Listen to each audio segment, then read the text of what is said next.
Avant, les Chinois devaient Daka, signifiant se pointer, pour déclarer leur arrivée ou leur sortie au bureau ou à l'usine.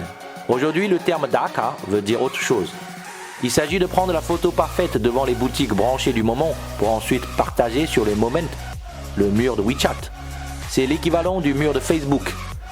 Comme vous allez le comprendre, ce mode de vie est devenu super commun parmi les jeunes Chinois. Les rues du centre-ville sont toujours bondées avec des longues files d'attente qui se forment devant des magasins minuscules. Vous l'aurez remarqué, les Chinois adorent faire la queue. C'est souvent signe que l'endroit est chouette. Et les jeunes peuvent attendre jusqu'à 2 heures pour un simple café ou une glace. Est-ce que c'est bon au moins? On ne le sait pas.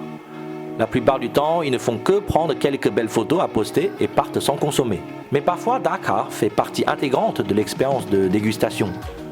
Prenons l'exemple du café 100%. Le symbole est déjà très intriguant.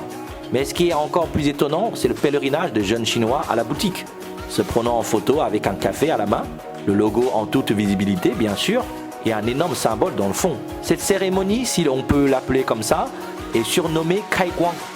C'est-à-dire le café n'aurait pas le même goût s'il n'est pas encore pris en photo et posté sur les Moments WeChat.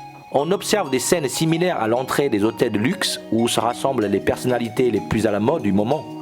Mais elles ne sont pas là pour des vacances ou un rendez-vous. Elles sont plutôt ici pour boire un thé avec des amis et bien sûr prendre des photos d'influenceuses pour célébrer et révéler leur goût de la belle vie. La prochaine fois que vous emmènerez Tati Yvonne prendre un thé dans un hôtel chic pour son anniversaire, n'oubliez pas de poster des photos sur Instagram. Cela pourrait vous rapporter quelques vues. Bien sûr, les influenceuses réservent parfois des chambres d'hôtel, mais pas pour la nuit. Je vous vois venir, ce n'est pas du tout ce que vous pensez. C'est pour convertir la chambre d'hôtel en studio photo. Ces chambres qui coûtent parfois au moins plusieurs milliers d'euros par nuit. Après une douche rapide, elles enfilent le peignoir de l'hôtel et se remaquillent. C'est le moment de prendre une pause pour la séance photo. En bonus, un lit défait peut faire croire à un séjour improvisé. Naturellement, ces scènes ne sont qu'un fragment de la vie des jeunes Chinois. Ils ne se photographient pas que pour frimer. C'est leur manière à eux de prendre part au mode de vie contemporain. Un peu comme les influenceuses américaines Kim Kardashian et bien d'autres.